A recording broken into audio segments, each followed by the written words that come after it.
Hello! In this video, we'll look at how to compile, assemble, and load a program. So, one of the great innovations of digital computers is this notion of a stored program. So you could imagine a system that was hardwired to do something. For example, a calculator that had circuitry that looked for buttons being pressed, and then in response to that, piped the data into an arithmetic logic unit that did the operation, and then some more hardware that displayed something on a screen. And that calculator is just a calculator, and it can never be anything else. But with a stored program, the program itself is a set of instructions stored in memory. And if you want your hardware to do something different, then instead of having to rewire the whole system, you could just reprogram the processor, put new program into the memory. So in our processor, we have 32-bit instructions and data that are stored in memory. And the only difference between two different applications running on a processor is that sequence of instructions.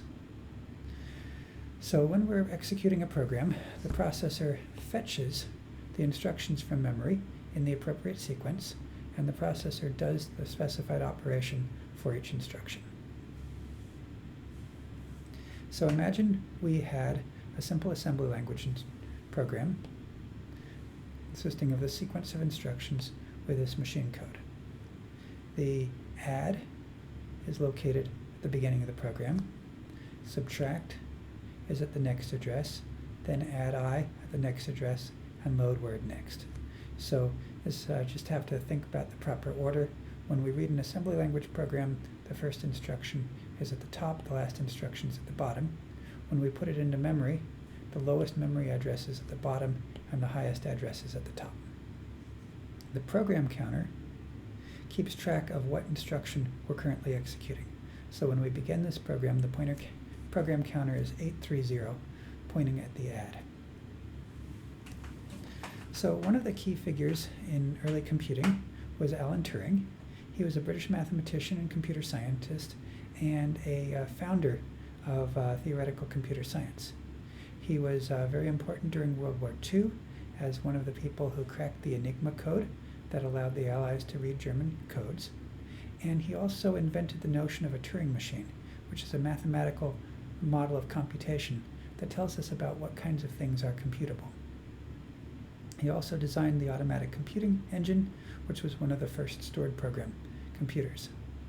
In 1952, he was prosecuted for being a homosexual. He was hounded in his professional life and lost his security clearance, and he lost his ability to contribute to a lot of the key technology that was happening at the time. 2 years later, he died of cyanide poisoning, and it's still debated among historians whether that was suicide or an accident. But the Turing Award is named in his honor. It's the highest honor in computing, like the Nobel Prize of Computer Science.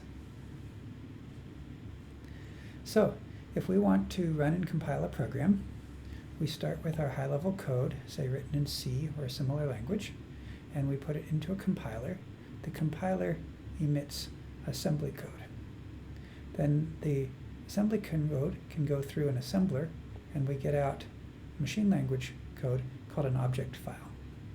We need to combine that object file for our code with other object files from libraries, for instance, or other parts of the program written by someone else.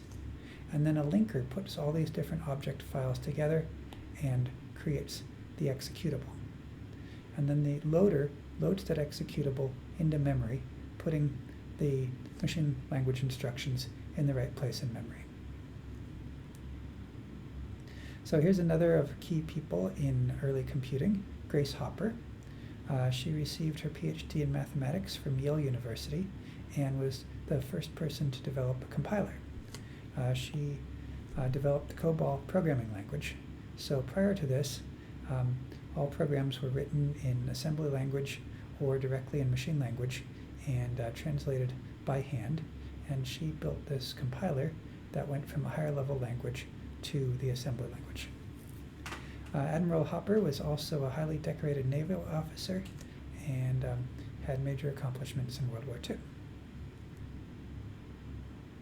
So now let's take a look at what's stored in memory. The instructions for our program need to be stored in memory. They're also known as the text of the program. And data needs to be stored in memory. We've already looked at the stack, which is used for holding some things, but there's also a section of memory used to store global or static variables that are allocated before the program begins. And there's another portion of memory used for holding dynamically allocated variables that you might request with a malloc command. So our next question is, how big is memory? And on our 32-bit processor, addresses are 32 bits long, so we have at most 2 to the 32 bytes of memory, or 4 gigabytes. And those addresses go from 0 to FFFF. So one of the only mistakes that you can't recover from in a computer architecture is not having a big enough address space. And 4 gigabytes was big enough for a long time, but modern computers and even mobile devices generally have more than that much memory and have needed to go to a larger address space, which has driven a lot of the advance into 64-bit microprocessors in past decade. Each system has a memory map that shows where different parts of memory are used for different purposes. So the memory map can be a function of the overall system and the operating system. It's not necessarily defined by the processor itself. But here's an example of a memory map that we might use on a RISC-V processor. The bottom 32 kilobytes are used as an exception handler. So let's say on reset, the program counter is set to address 0, and in address 0, maybe there's a ROM that tells us what to do, and the first thing is to fetch some instructions out of a boot flash and load them into memory, and then jump to those instructions. Then we might have the text segment going up to big address here. This would be up to about 256 megabytes of memory. Then we'd have a global data segment that has enough room for our global variables. That may be fairly small because there's a deterministic number of global variables in our program. And then we have space for dynamic data. We have a heap that starts at the top of the global data and grows up. When you call something like malloc and request some memory, that gets put on the heap. We also have a stack that starts at the top and grows down. As we do function calls and have to store variables on the stack may grow down. If the heap and the stack ever collide, we've run out of memory and we've got a problem. Then the upper half of memory might be reserved for the operating system and input-output.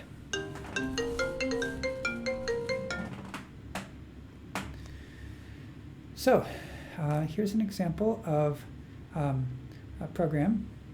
Let's say we had a program, let's say we had some global variables, int f, g, and y. And then we had a function, funct, that takes 2 inputs and it does some stuff, possibly recursively. And then we have a main function that sets our global variables f to 2, g to 3, calls funct with those variables, puts the result back in y, and then returns. Here's an example of translating the funct program to assembly language and then machine language.